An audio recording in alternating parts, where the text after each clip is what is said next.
Bonjour, c'est Ed pour la revue du Big Bear de EH Pro. Il s'agit d'un RDTA, on a donc les résistances au-dessus et le réservoir en dessous, mais celui-ci a la particularité de vous permettre de vaper deux liquides différents en même temps.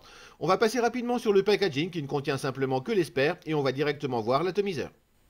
Vu de l'extérieur, le Big Bear ressemble à un RDTA tout ce qu'il y a de plus classique, en 25 mm. Les finitions sont très bonnes, rien à lui reprocher côté réalisation, c'est vraiment très propre. La peinture en particulier est vraiment agréable, les gravures également. Au niveau des joints, des filetage, etc., vraiment rien à lui reprocher. À la base, donc, encore une fois, c'est un ato en 25 mm. On va avoir la connexion 510, le plot positif ressort raisonnablement du filetage. Pas de souci de connexion avec toutes les box avec lesquelles j'ai pu l'essayer.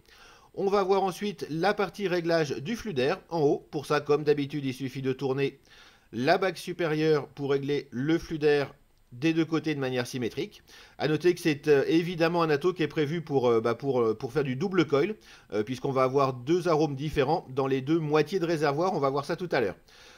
Le drip tip, tout ce qu'il y a de plus classique, vous pourrez le remplacer par un drip tip de votre choix si vous le souhaitez. Celui-ci fait office d'adaptateur 510. On va le démonter, voir un petit peu comment ça se passe à l'intérieur. On a bien sûr la partie supérieure qui fait office de cloche. Une cloche tout ce qu'il y a de plus classique, le drip tip. Et la partie top cap qui fait également le réglage du flux d'air. On a évidemment un flux d'air très aérien. Il n'y a pas besoin de le préciser vu l'ouverture du passage d'air. Globalement, les pièces sont bien réalisées. Ça n'est pas du high-end. Cette pièce-ci en particulier est un petit peu fine, mais largement suffisante, vraiment absolument aucun souci de ce côté-là.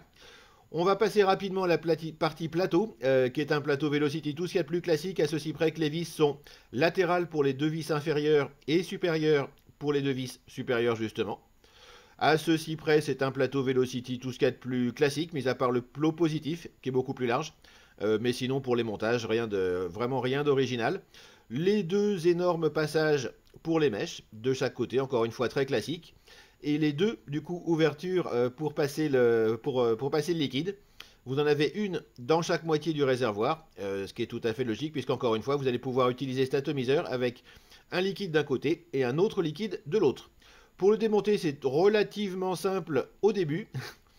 On va commencer par enlever cette partie-ci. Rien de particulier.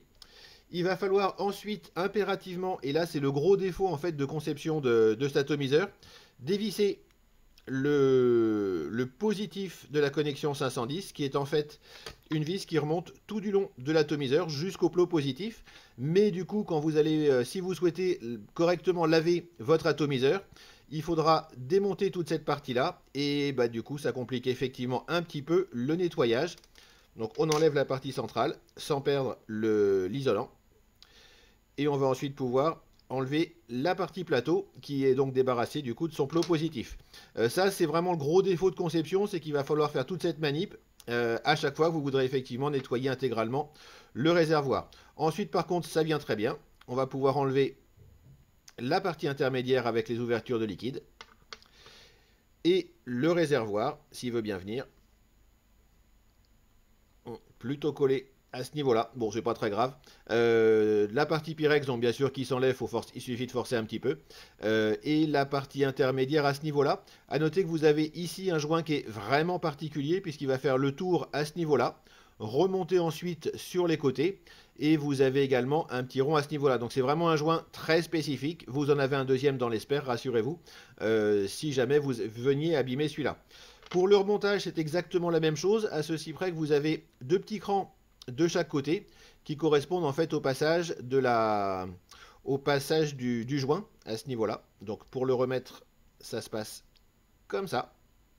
Et on voit ici très clairement donc les deux parties de réservoir dans lesquelles vous pourrez mettre encore une fois deux liquides différents. L'idée de cet atomiseur est en fait d'avoir justement un mélange de liquides, donc un mélange d'arômes. Pour le remontage, c'est encore une fois pas super pratique. Vous avez à ce niveau-là, on va les voir ici, deux petites parties plates qu'il va falloir faire correspondre sur la cheminée. Le plus simple, c'est de remettre ça comme ça et de tourner jusqu'à ce que ça clique en fait à l'intérieur. Il suffit ensuite de remettre le plot positif, de bien le maintenir, pendant que vous allez remettre l'isolant à ce niveau-là. L'axe central, ici, Il faut tout faire passer comme il faut. Là, du coup, j'ai fait bouger le plot positif. Donc, comme vous pouvez le voir, le démontage et le remontage, c'est quand même pas la partie la plus fun de l'ensemble. Bonne nouvelle, on peut quand même nettoyer correctement. Eh ben voilà, c'est passé à côté. On peut quand même nettoyer correctement le réservoir sans tout démonter. Ce que je vous recommande, bah, évidemment, pas forcément. C'est vraiment une tannée à remonter. Voilà.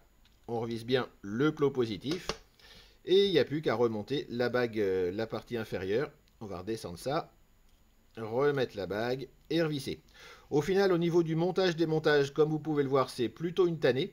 Donc pour le nettoyer, on se convertit rapidement au nettoyage plus sommaire, on va dire.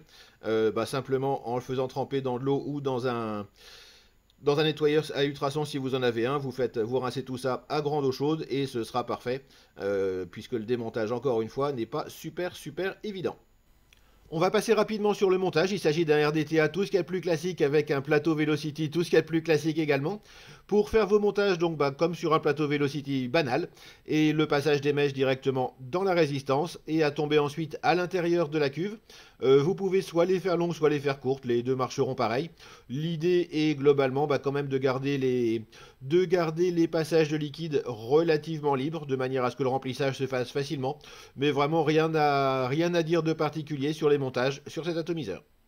Et voilà, vous savez tout sur le Big Bear de H Pro. Au final, c'est un atomiseur qui est bien réalisé, correctement. Son ergonomie souffre évidemment d'un démontage qui, lui, par contre, est franchement pas facile. C'est dommage, on va dire. Au niveau de la vape, elle est très clairement très aérienne, ça c'est évident. Le rendu de saveur est très bon, sans être le meilleur du monde, mais il est tout à fait correct. Reste à voir ensuite l'intérêt d'avoir deux cuves séparées et donc deux liquides à vaper en même temps. En soi, c'est une expérience qui n'est pas forcément inintéressante. Ça peut donner des rendus assez sympas. Vous pouvez effectivement mettre un liquide plutôt typé custard, par exemple, d'un côté et plutôt une vanille de l'autre. Ou alors faire des mélanges plus improbables. Vous pouvez quasiment recréer, en fait, un effet un petit peu, entre guillemets, Red Aster, par exemple, si vous mettez des fruits rouges d'un côté et un liquide plutôt anisé et frais de l'autre. Globalement, ça fonctionne bien. Ça permet de faire des essais, on va dire. Ça relègue quand même un petit peu, faut reconnaître, cet ato au rang de curiosité. C'est clairement pas l'ato avec lequel vous allez vaper tous les jours, mais ça peut permettre de faire des expériences intéressantes. Au final, on peut quand même également avoir le même résultat si vous prenez deux setups différents avec deux liquides différents et que vous les vapez en même temps. Le résultat sera à peu près le même en fait. Ce qui manque en fait vraiment à cet ato, et peut-être sur la prochaine version, et là par contre ça le rendra nettement plus intéressant, enfin ça en fera moins une curiosité on va dire, ce serait d'avoir un switch qui permette de vaper soit avec un coil, soit avec l'autre, soit avec les deux. Il y a déjà eu des atos qui proposaient cette fonction, mais là du coup effectivement ça permettrait d'avoir deux arômes différents, de pouvoir choisir soit l'un, soit l'autre, soit les deux, et là effectivement on aurait un concept qui serait beaucoup plus abouti. Tel quel, encore une fois, c'est plus un ato curiosité à essayer, essayer si vous voulez tenter le coup, plus qu'un ato pour le tous les jours on va dire. Si vous avez d'autres questions sur cet ato, n'hésitez pas à les poser dans les commentaires de la vidéo YouTube. Vous pouvez également regarder sur mon site vaped.info la liste des prochaines revues. Vous aurez également des revues écrites ainsi que des revues sur les liquides. Si vous appréciez cette chaîne, bien sûr, n'hésitez pas à vous y abonner. Il me reste à vous souhaiter une excellente vape et à la prochaine.